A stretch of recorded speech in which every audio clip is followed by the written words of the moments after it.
Dámy a páni, vážení predstavitelia novinárskej obce, dovoľte, by som vás privítal na februárovej tlačovej konferencii mesta Žilina v priestoroch radnice.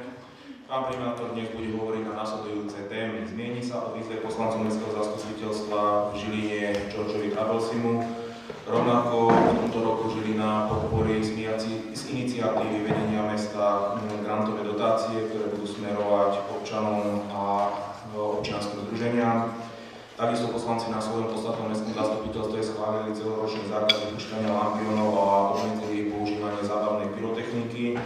Rovnako sú poslanci mestského zastupiteľstva schválili aj zmenu otváracieho času prevádzka v Žiline a takisto vás pozveme aj na podujatia, ktoré chystáme koncom februára a začiatkom marca. Pán primátor, nech sa páči, odovzdávam slovo. Ďakujem pekne. Dámy a páni, takže dovolíte, pôjdem podľa tej, tak ako boli povedané. Čo sa týka výzvy poslancov mestského zastupiteľstva v Žiline, ja to neviem nejakým zvláštnym spôsobom opätovne komentovať, pretože sme dosť veľa času venovali tomu na poslednom zastupiteľstve, na ostatnom zastupiteľstve. A chcem len zdôrazniť pre všetku novinárskú vec, že zverejnenie uznesenia mestského zastupiteľstva nemôže byť krokom, ktorý je v rozpore s legislatívou. Jednoducho nemôže. Preto je mi veľmi podivné a divné, že sa tomu bráni či už Žilinský večerník, alebo my sme inšpirovaní s odôvodnením, že to nie je pravda, že to tam sú, proste ešte raz opakujem. Je to uznesenie mestského zastupiteľstva, orgánu, ktorý je riadne zvolený, ktorý dokonca svojim uznesením povedal prednostu, aby inzeroval toto uznesenie aj v dostupných médiách. Je toto uznesenie riadne napísané. Preto ma zaráža odpor z druhej strany k takomuto počiu. V každom prípade samozrejme táto výzva ide v plnom znení uznesenia, ktoré bolo schválené v radičných novinách.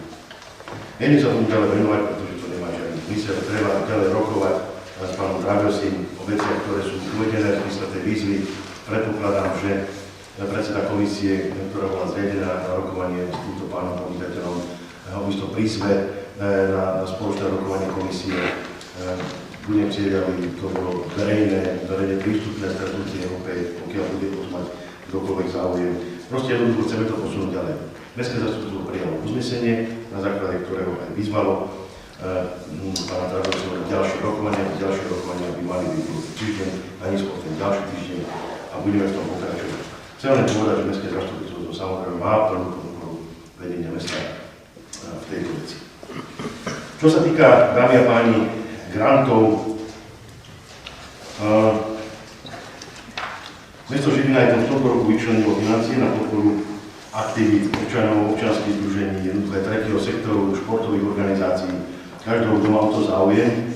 Myslím si, že toto je forma, ktorou sa stále dá podporovať niečo, čo sa nedá podporovať iným spôsobom prostredníctvom mestského rozpočtu. Čiže je to forma grantov, je to forma zákona, korektná. Pokiaľ sú pripravené nové projekty, pokiaľ komisia ich vyhodnotí ako projekty, ktoré naozaj sú prínosom pre obyvateľov alebo pre mesto, tak samozrejme mesto dá na to peniaze. Pochopiteľne, že tieto granty alebo tieto projekty treba veľmi dobre dokumentovať, pretože sa stretávame aj s prípadmi, kedy po vyčerpaní minulých peňazí zrazu tí, ktorí žiadali a dostali, ich vyúčtovať nevedia.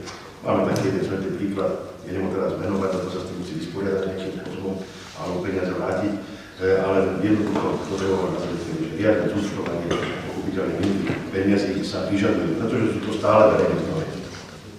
Pripravili sme objem prostriedkov v jednotlivých oblastiach nasledovných, v kultúre 35 000 eur, sociálne zdravotné oblasti 10 000 eur, inštitucionálna podpora 28 000 eur, športové granty 23 000 a športové dotácie 45 000. Tu chcem zdôrazniť ten rozdiel medzi tými dvoma, teda športové granty a športové dotácie v tom, že športové granty idú pre projekty, na základe ktorých sa usporávajú rôzne športové súťaže a podujatia a športové dotácie sú určené pre športové registrované kluby. V tomto je ten zásadný rozdiel. Aby sme to nejakým spôsobom rozlišili, aby sa jedna vec neprelila na druhú.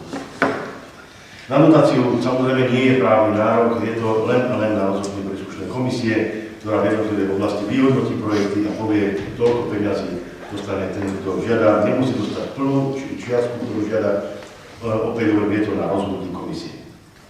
Uzavierka je 21. marca, čiže majú na to všetci záujemcovia zhruba 3 týždne ešte od tejto chvíle. Takže pre športové dotácie pre ostatné oblasti do 11. apríla.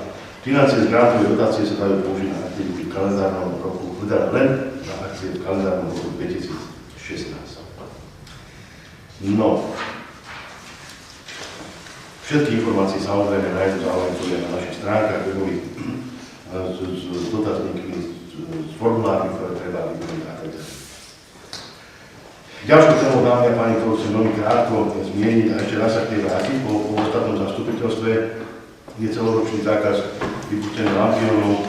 Ja som rád, že sa zastupiteľstvo venovalo tomuto problému a že urobilo uznesenie také aké urobilo, a to z jediného dôvodu. Naozaj nemáme nič. A chcem to zdôrazniť proti tomu, keď lampióny krásne letia vzduchom. Je to nádherné, je to silná emócia pre tých ľudí, predovšetkým mladých, ktorí tam je to niečo úžasné. Faktom je ale, že my sa musíme vysporiadať s následkami toho, čo je úžasné, lebo za pol hodinu to úžasného nie a všetko to jednoducho padne do všetko, čo je hore, padne do. Čiže hore to nezhorí, hore to nikde, ono to jednoducho padá do a mnohokrát to padá do aj horiace. Nehľadiac na to, že na takéto podujatie nikto nemá povolenie ani od polície, ani od požiarníkov, ani od letiskovej prevádzkovej služby, ani od nikoho. Od všetkých sú zamietavé stanoviska, sa tieto podujatia organizujú priamo v centre mesta a v prípade, že nefúka vietor, tak všetko padne nazad do centra mesta. Aj horiace lampióny, opakujem, mám natočené videá, ešte horiace lampióny sú zavesené po stromoch, po strechách domov. Ale zázrakom sa nič vážne doteraz nestalo. Preto ja vítam toto rozhodnutie mestského zastupiteľstva o obmedzení alebo celoročnom zákaze vypúšťania lampiónov, ktoré sú zakázané len z tohto dôvodu. Opakujem otázky, je to otázka bezpečnosti. My darmo sa potom budeme tváriť, keď horí niekto v nejakom dome, že Ježišmaria, že my sme to zakázali ako mesto, ale si to rozhodli, si dostalo si čo chcel. Čo keď tí ľudia idú niekam, ja neviem, kde sa to môže púšťať, tam je to povolené, ale nie je v centre mesta. Opakujem, že je to len a len z bezpečnosti dôvodov, to nepovoluje. Samozrejme, že sú tam priestupky nejaké pokuty v výške 30 eur a veľmi ťažko sa pochopiteľne polícii bude bojovať proti tomu, ak tam príde na námestí 1000 alebo 3000 ľudí.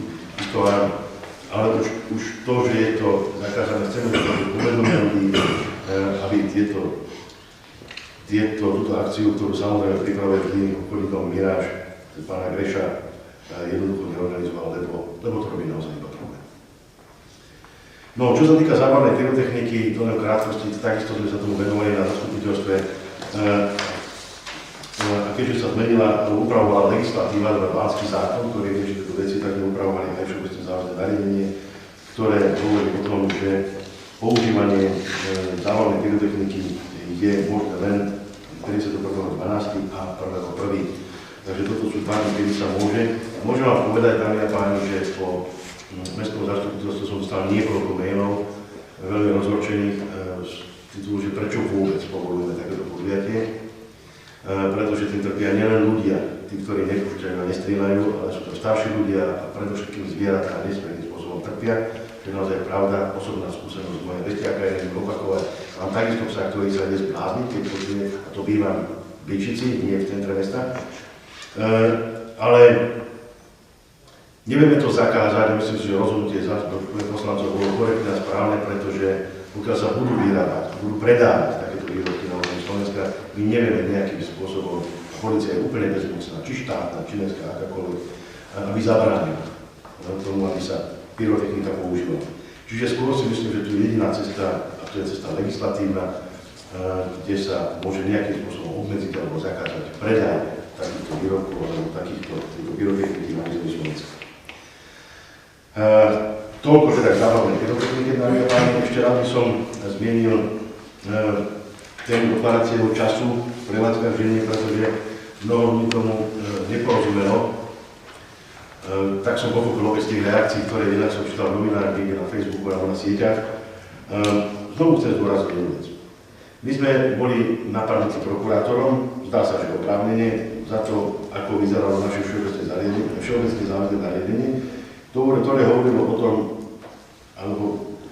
ktoré dávalo na poriadok to, že mesto nemôže individuálne určiť hocikomu prevádzkový čas. Ako mesto, ako úrad. Máme teda jedno pravidlo, máme všeobecné záväzné nariadenie, ktoré hovorí o spoločnom čase otváracích hodín a každá iná požiadavka na predĺženie, skrátenie alebo úpravu prevádzkových hodín bude podliehať schvaľovaniu zastupiteľstvu formou všeobecné záväzné nariadenie. Čiže bude to buď dodatok všeobecné záväzné nariadeniu, alebo nové všeobecné záväzné nariadenie, ktorým sa to stane, kde budú konkrétne určené prevádzky, ktoré poslanci schvália, alebo musia schváliť, nebudú schválené, pokud to VZN nebudú. Takže o tom toto celé je. A opäť sú tu dve skupiny ľudí, ktorí na jednej strane sú tu mladí, pretože tu ľudia, ktorí radi chodia do podnikov sa zabávať aj v nočných hodinách, neskorých nočných hodinách. A na druhej strane sú tu ľudia, ktorí trpia tým, keď ľudia väčšinou ožeratí v týchto zariadení bytu a robia blúd, neporiadok, bordel, robia vandalizmus, robia vandalské kúsky, neviem ako sa to správne povie. Spravujú sa vandalsky, ničia majetok mesta, odpadkové koše, smrtné koše, ničia majetok fyzických právnických osôb, autá mnohokrát, stromčeky, ktoré vysá za mesto a tak ďalej. Čiže naozaj je s tým mnoho problémov. Ale opäť bude to kompetencia poslancov mestského zastupiteľstva, aby formou uznesenia a všeobecného záväzného nariadenia povolili, ale to znamená príslušnú prevádzkovú dobu.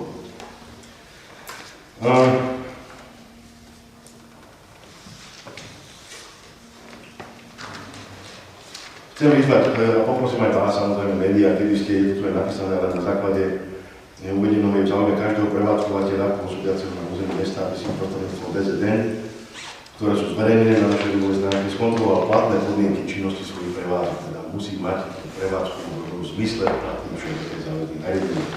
Polícia bude pochopiteľne kontrolovať, mestská polícia bude kontrolovať prevádzkovú dobu, bude kontrolovať, či sú dodržané všetky podmienky nariadení mesta. Poďme, dámy a páni, ešte na Bratislavskú, len krátko chcem poďakovať sa za vašu účasť, väčšina z vás tam bola včera.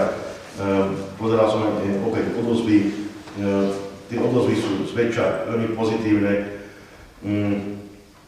ale chcem zdôrazniť jednu vec. Mnohokrát alebo niekoľkokrát bola otázka, prečo búrame dom, ktorý je v majetku mesta, ktorý sú zdevastovaní ľudí. Prečo si nenárokujeme akoby od tých ľudí, ktorí ho zdevastovali, nejakú náhradu za tento dom. Táto otázka môže naozaj znieť ako celkom oprávnene a logicky. Na druhej strane z praktického pohľadu si neviem predstaviť, ako by sme vymáhali od týchto ľudí ešte aj nejaké peniaze za opravu alebo za poškodenie domu, keď niektorí majú dlžbu 20-25 tisíc eur za to, že 20 alebo 30 rokov neplatia nájomné a ledva s nimi vieme urobiť dohodu o splácaní tejto dlžoby, čo 50 eur mesačne, s tým, že veľmi vážne pochybujem, či vôbec budú platiť, alebo či budú plniť túto dohodu. Ale na druhej strane to je podstatnejšie, lebo isto by sme našli, a máme dodržať zákon, tak isto by sme našli právne formy, ako sa k tomuto dopracovať. Na druhej strane poznáte územný plán mesta, ktorý jednoznačne hovorí, že v priebehu 15-20 rokov tak šťastný to opísať nebude. Čiže myslím si, že to riešenie, ktoré je prijaté dnes, že budeme tie domy postupne búrať a pripravovať to územie na nejakú oddychovú zónu, je v poriadku a že mesto jednoducho začalo postupne tieto kroky vykonať. Ako sa budeme vysporiadavať s tými ľuďmi, je len a len opäť na liste a na úrade, možno na zastupiteľstve. Tu chcem zdôrazniť jednu vec, ktorú som zdôraznil aj včera. Mesto nemá povinnosť starať sa o byty s všetkým obyvateľom tohto mesta.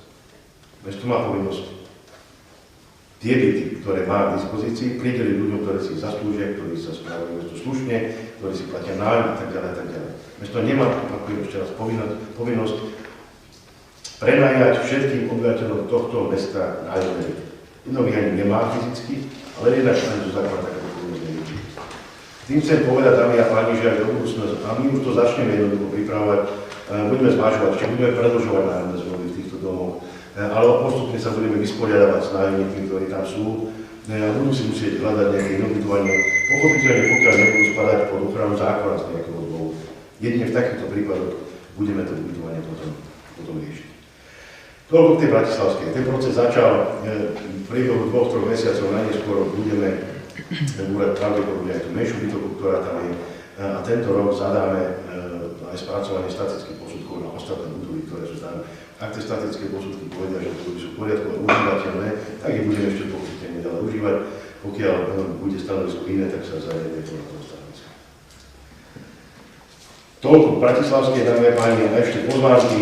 Ja vás chcem úprimne a silno pozvať na podujatie, ktorým je teda športové mesta Žilina za rok 2015. Toto sa uskutoční 7. marca 2016 o 18. hodine v Mestskom divadle. Moderuje Juraj Mokrý, známyko, moderátor. Takže srdečne pozývam. A ešte vás chcem pozvať ešte na jedno podujatie, ktoré bude v nedeľu o 17. v kultúrnom domu v Brani, kde budeme odovzdávať slávnosti aj R, ale budeme uvádzať do života R z mestskej časti alebo obce, bývalej obce Brani. Takže ste srdečne pozvaní. Nech sa páči, som pripravený na naše otázky. Ďakujem pekne, nech sa páči, priestor na otázky.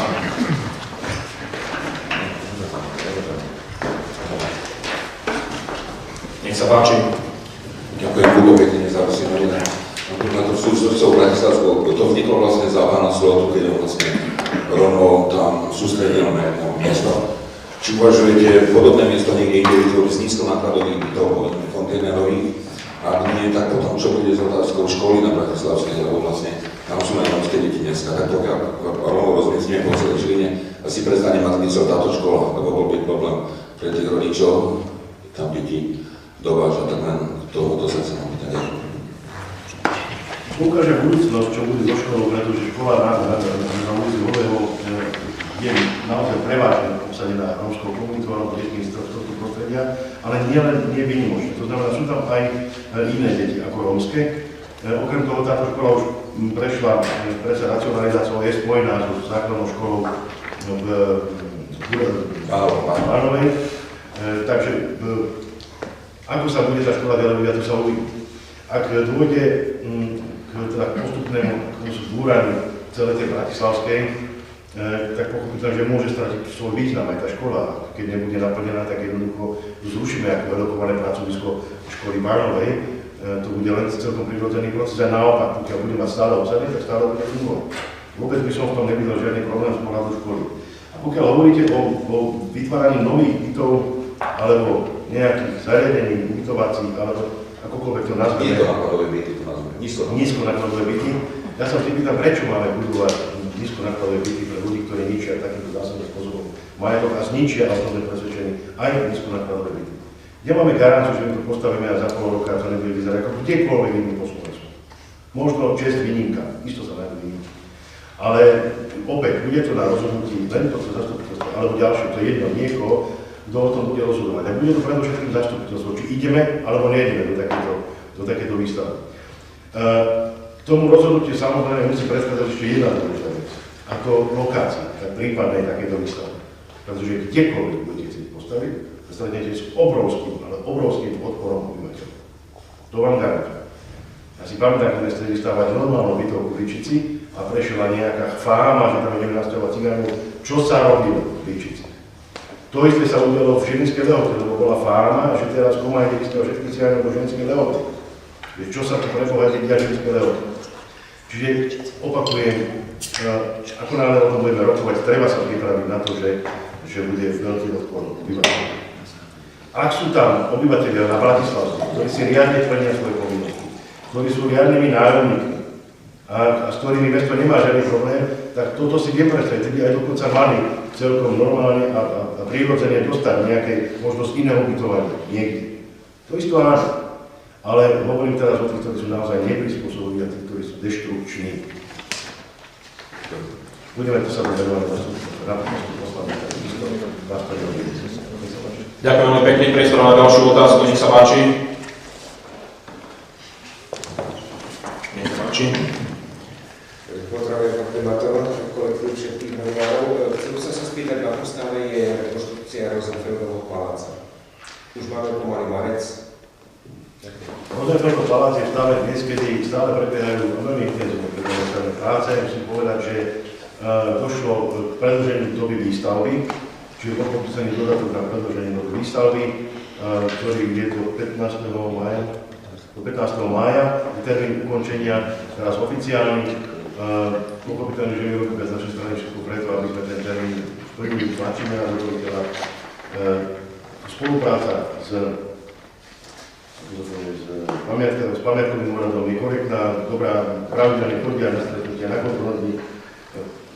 Je to len o tom, ako zvláda zhotoviteľ Rusa.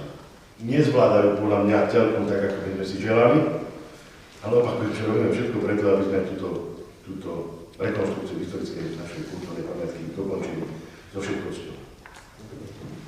Ďakujem veľmi pekne. Ešte jedna vec, to my teraz možno aj prostredníctvom zastupiteľstva alebo poslancov niektoré, alebo kultúrnej komisie, to je jedno, chceme znova vypísať takú verejnú, nechcem povedať súťaž, ale verejnú diskusiu na tému teda, čo tam ideme umyslieť do toho. Pretože ono to bude dokončené, bude to všetko krásne teda vymalované, vypravené na čokoľvek. A teraz by sme mali diskutovať o tom, že teda vlastne obyvateľia predovšetkým chcú vidieť. Či tam chcú vidieť galériu, či tam chcú vidieť nejaké priestory na oficiálne príjmania, na návštevy, na svadby, ja neviem, čokoľvek.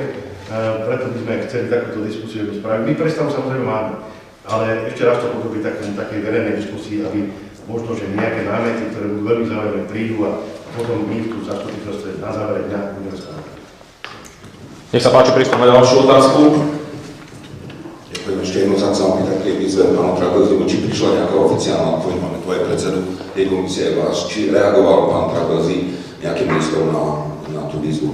Ďakujem. Nie, zatiaľ absolútne žiadna odpoveď neprišla, okrem vyhrážaní, ktoré má teraz prostredkovanie, pretože vyhrážala členom komisie aj novinám, že ak uverejnia túto výzvu, takže budú mať problém a také nejaké hlúposti. Áno, mám jedna pani povedala, ja som nedostal žiadnu reakciu, my sme ako úrad nedostali žiadnu odpoveď na tento list, preto aj ja som dnes napísal vedúcemu alebo šéfovi komisie príslušnej, aby im zvolal toto rokovanie na budúci týždeň, pokiaľ sa dá pochopiteľne za účasti pána Trabelsiho, pretože je potrebné, aby celá komisia, všetci a jej členovia ďalej posunuli tie rokovania v zmysle toho, čo je vo výzve napísané. Ďakujem veľmi pekne, priestor na ďalšiu otázku, nech sa páči. Ak tak nie je, veľmi pekne ďakujem za účasť na dnešnej tlačovej konferencii, pre nám pekný zvyšok dňa. Dovidenia.